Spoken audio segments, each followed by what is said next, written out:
ठीक है। Special session तो सरकार बुला रही है और बिल्कुल ही कम वक्त दिया गया है, मगर हम शुरू से ही डिमांड कर रहे थे कि स्पेशल सेशन बुलाया जाए, क्योंकि चीन हमारी भारत की 2000 स्क्वायर किलोमीटर पर कब्जा करके बैठा है और चीन डेप्सांग डेमचॉक को छोड़ नहीं रहा है। चीन हमको पेट्रोलिंग राइट्स नहीं दे रहा है गोगरा में, हॉट स्प्रिंग्स में, पोंगसोंगसू लेक में। जब स्पेशल सेशन बुला रहे हैं तो उम्मीद करते हैं कि भारत के प्रधानमंत्री चीन के ऊपर डिस्कशन को अलाउ करेंगे।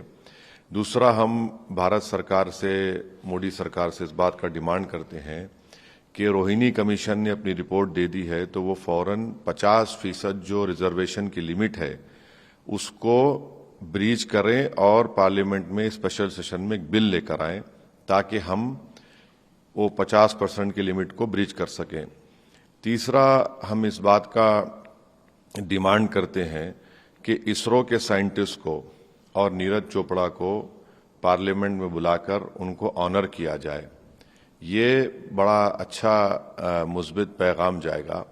और चौथी बात यह है कि जो मीडिया में ये सवाल उठ रहा है कि क्या वन नेशन वन इलेक्शन होगा, ये नहीं हो सकता है। ये भारत के संविधान के खिलाफ होगा, क्योंकि फेडरलिज्म भारत के संविधान के बेसिक स्ट्रक्चर का हिस्सा है। और दूसरी बात यह है कि बीजेपी के पास राज्यसभा मेजॉरिटी नहीं है। तीसरी बात उसमें यह निकलेगी कि बहुत से अपोजिशन रूल्ड स्टेट्स हैं जो इस बात को कबूल नहीं करेंगे, क्योंकि कर्नाटक में हालिया इलेक्शन हुआ, क्यों दूसरे स्टेट्स करेंगे। तो वन नेशन वन इलेक्शन मेरे लगता है कि अनकॉन्स्टिट्यूशनल होगा, फेडरलिज्म के खिलाफ होगा, वो बेसिक स्ट्रक्चर का हिस्सा है। तो अब ये नहीं मालूम कि क्या एजेंडा है, मगर हम मोदी सरकार से आखिर में इस बात का भी डिमांड करते हैं कि वो अभी से ही देश को बता दें कि विंटर सेशन कब होगा, उसके तारीख दे दें।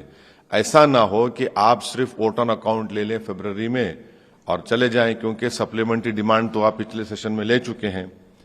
अब हम तो यही डिमांड करेंगे कि नवंबर दिसंबर में भी विंटर सेशन के डेट्स का ऐलान कर दीजिए, फिर वोट ऑन अकाउंट फरवरी में होगा। तो ये इस पर हमको यही बोलना है जो स्पेशल सेशन बुलाया जा रहा है मोदी सरकार की तरफ से। आपको क्या लग रहा है सर कि मतलब स्पेशल सेशन, क्योंकि आप पार्लियामेंट्रियन हैं, सरकार को पहले बताना चाहिए विंटर सेशन, ये जो स्पेशल सेशन बुलाया जा रहा है उसको बुलाने से पहले सबको इत्तला किया जाना चाहिए, क्योंकि अब दीगर पार्टियां भी डिमांड की हैं कि बताना चाहिए किसी चीज को। देखिए, पार्लियामेंट सेशन को बुलाना तो ये तो कॉन्स्टिट्यूशनली सरकार के हाथ में है, इसमें हमको कोई ऑब्जेक्शन नहीं है। मगर जब आप सेशन बुला ही रहे हैं तो बेहतर ही होता है कि आपका एजेंडा क्या है। आप अमृतकाल कह रहे हैं, स्पेशल सेशन कह रहे हैं, फिर आप उसमें लिखते हैं कि ये 17वीं लोकसभा का 13वां लोकसभा सेशन होगा, तो इसका मतलब क्या है? ठीक है, आप बुला रहे हैं, तो जब आप बुला ही रहे हैं तो आप इस स्पेशल सेशन में, हम फिर से कह रहे हैं कि चीन जो भारत की जमीन पर कब्जा करके बैठा है डेप्सांग डेमचॉक में 2000 स्क्वायर किलोमीटर पर, उस पर फौरन डिस्कशन लगाइए, डरिए मत। और दूसरा, आप इसरो के साइंटिस्ट को बुलाकर अगर नई बिल्डिंग में करा रहे हैं तो उनको और नीरज चोपड़ा को सम्मान करिए, उनको ऑनर करिए। तीसरा, रोहिणी कमीशन की रिपोर्ट आ चुकी है, तो हम मोदी सरकार से कह रहे हैं कि आप खुद नरेंद्र मोदी ओबीसी हैं, तो उनको 50% की रिजर्वेशन लिमिट को आप क्रॉस करिए और भारत की लोकसभा में, राज्यसभा में एक बिल को लेकर आइए।